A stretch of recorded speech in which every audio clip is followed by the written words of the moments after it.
केरल का नाम केरलम किए जाने के प्रस्ताव को केंद्र कैबिनेट की मंजूरी मिलने के बाद सियासत तेज हो गई है। कांग्रेस सांसद शशि थरूर ने सोशल मीडिया पर तंज कसते हुए कहा कि नए केरलम के निवासियों के लिए अब केरलाइट और केरलन जैसे शब्दों का क्या होगा।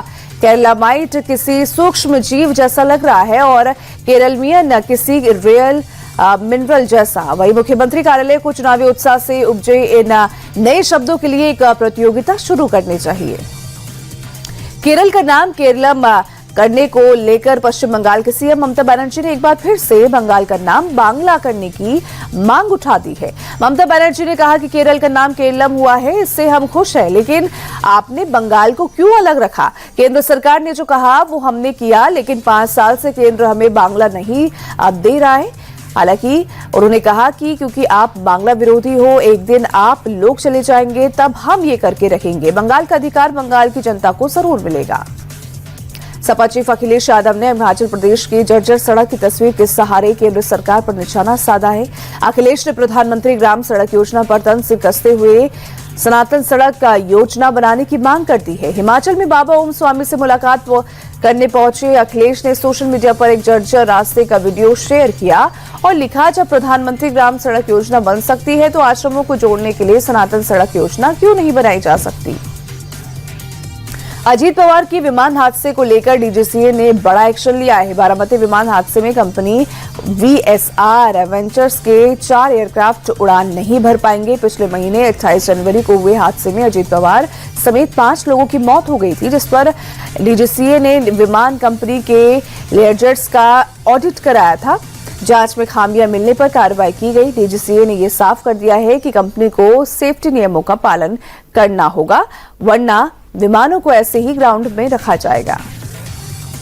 एआई समिट में हंगामे पर दिल्ली पुलिस ने सख्ती बढ़ा दी है। प्रदर्शनकारियों पर दंगे के लिए उकसाने की धाराएं जोड़ दी गई। तो वहीं दिल्ली पुलिस के मुताबिक प्रदर्शनकारियों का जाल कई राज्यों में फैला था। कई राज्यों से प्रदर्शनकारियों को फंडिंग की गई थी। इन सबकी कड़ियां जोड़ने के लिए अब इस मामले की इंटरस्टेट जांच की जाएगी। इस बीच पटियाला हाउस कोर्ट ने दिल्ली पुलिस से एफआईआर की कॉपी मांगी है। उत्तर प्रदेश के ग्रेटर नोएडा में पुलिस ने लुक्सर गांव हत्या के आरोपी मोनो को वारदात के कुछ ही घंटे के अंदर ही गिरफ्तार कर लिया। इकोटेक 1 के पास बीती रात चेकिंग के दौरान पुलिस और आरोपी मोनो के बीच मुठभेड़ हुई। मोनो ने भागने की कोशिश में पुलिस पर फायरिंग की।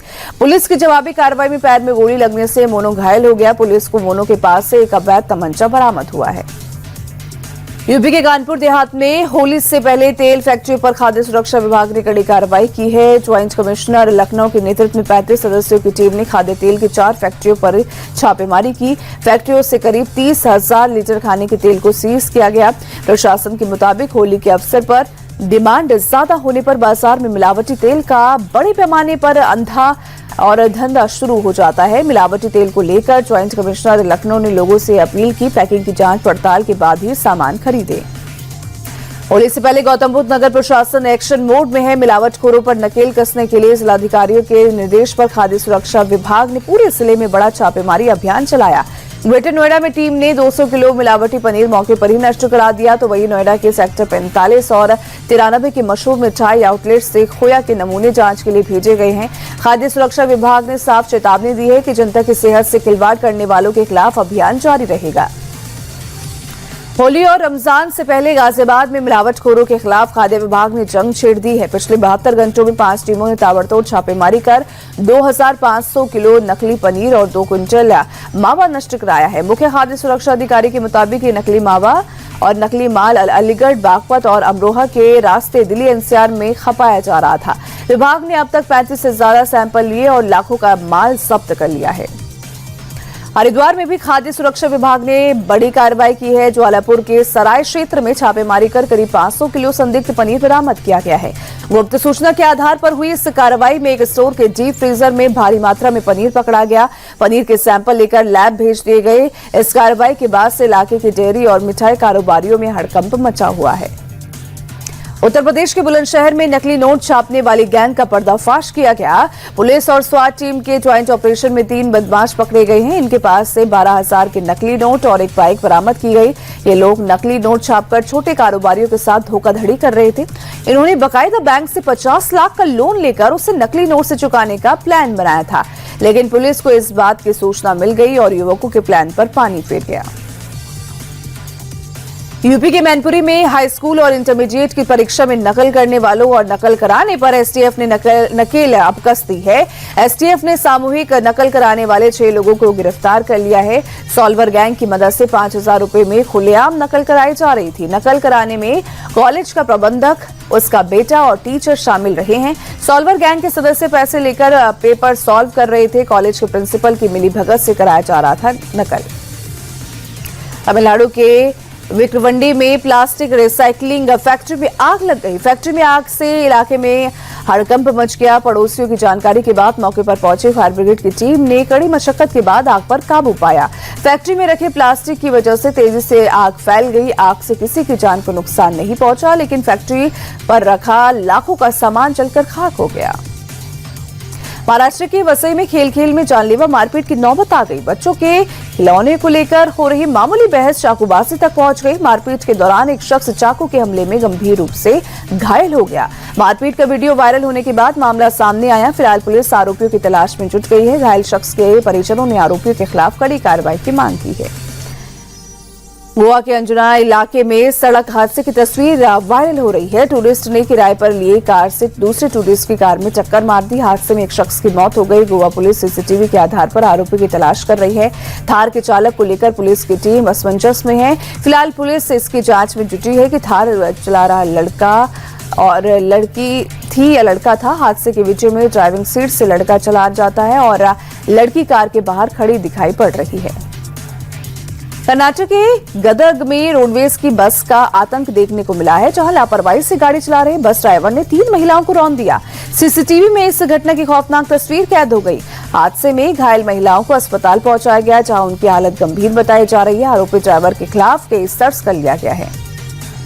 गुजरात के सूरत में रफ्तार का कहर देखने को मिला। हजीरा इलाके में एक इको वैन ने सड़क पर पैदल चल रहे एक शख्स को जोरदार टक्कर मारी। एक्सीडेंट के बाद युवक कुछ देर तक घसीटता नजर आया। इस हादसे में घायल शख्स को गंभीर चोटें आई हैं। फिलहाल पुलिस मामले की जांच कर रही है। उत्तर प्रदेश के सहारनपुर में अजीम प्रेमजी यूनिवर्सिटी में जमकर बवाल हुआ। संस्थान के कार्यक्रम में सेना के अपमान का आरोप लगाकर एबीवीपी कार्यकर्ताओं ने नारेबाजी की। प्रदर्शनकारियों ने कार्यक्रम के आयोजकों पर एक्शन की मांग की और इससे लेकर यूनिवर्सिटी के नाम बोर्ड पर काला पेंट भी लगाया गया। मौके पर पुलिस ने कुछ कार्यकर्ताओं को हिरासत में लिया है।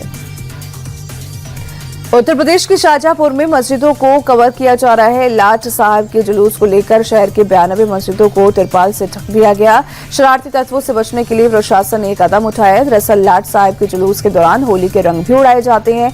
इबादतगाह को प्रोटेक्ट करने के लिए तिरपाल का इस्तेमाल किया गया है। पश्चिम बंगाल के मुर्शिदाबाद में बम विस्फोट की धमकी से हड़कंप मच गया है। आसनसोल और हुगली के बाद अब बरहमपुर कोर्ट को बम से उड़ाने की धमकी भरा ईमेल मिला है। ईमेल में दावा किया गया है कि कोर्ट परिसर में विस्फोटक रखे गए हैं। इसके बाद अफरा तफरी मच गई। सुरक्षा बलों ने पूरे परिसर की तलाशी ली। हालांकि जांच में कोई भी संदिग्ध वस्तु नहीं मिली है। राज्य के मुख्य सचिव ने कहा है कि मामले की गंभीरता से जांच की जा रही है। स्वामी अविमुक्तेश्वरानंद का मामला तेजी से गर्माता नजर आ रहा है। अविमुक्तेश्वरानंद ने उन पर आरोप लगाने वाले आशुतोष ब्रह्मचारी की तस्वीर दिखाई, जिसमें वो additional police commissioner Ajay Pal Sharma के साथ थे। इस पर आशुतोष ब्रह्मचारी ने वीडियो बयान जारी कर सफाई दी है। उन्होंने कहा है कि जब अजय पाल शामली में पोस्टेड थे तो वो उसी जिले में रहते थे। आशुतोष ब्रह्मचारी ने दावा किया कि ये तस्वीर फर्जी है और एआई से बनी है।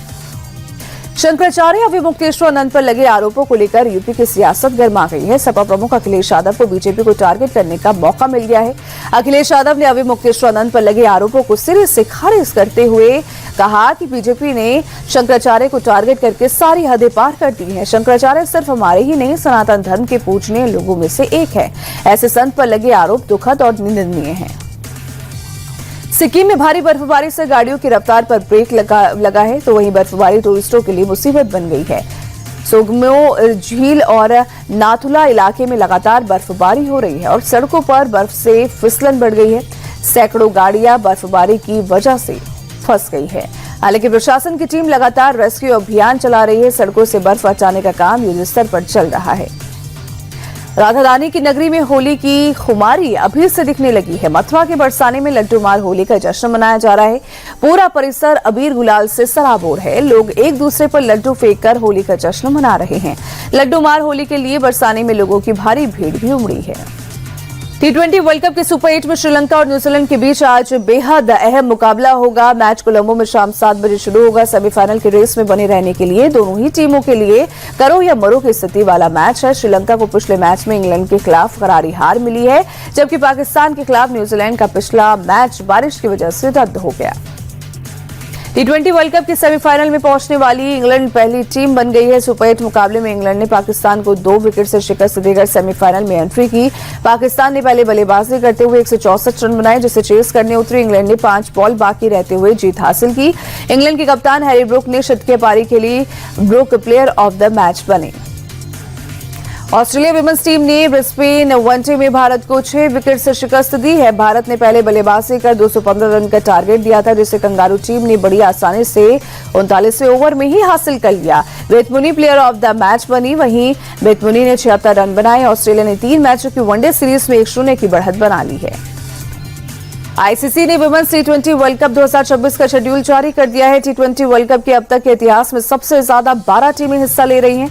मेजबान इंग्लैंड और श्रीलंका के बीच 12 जून को ओपनिंग मैच खेला जाएगा। 14 जून को भारत पाकिस्तान के बीच हाई वोल्टेज मैच होगा। T20 वर्ल्ड कप टूर्नामेंट का आयोजन 12 जून से 5 जुलाई तक होगा।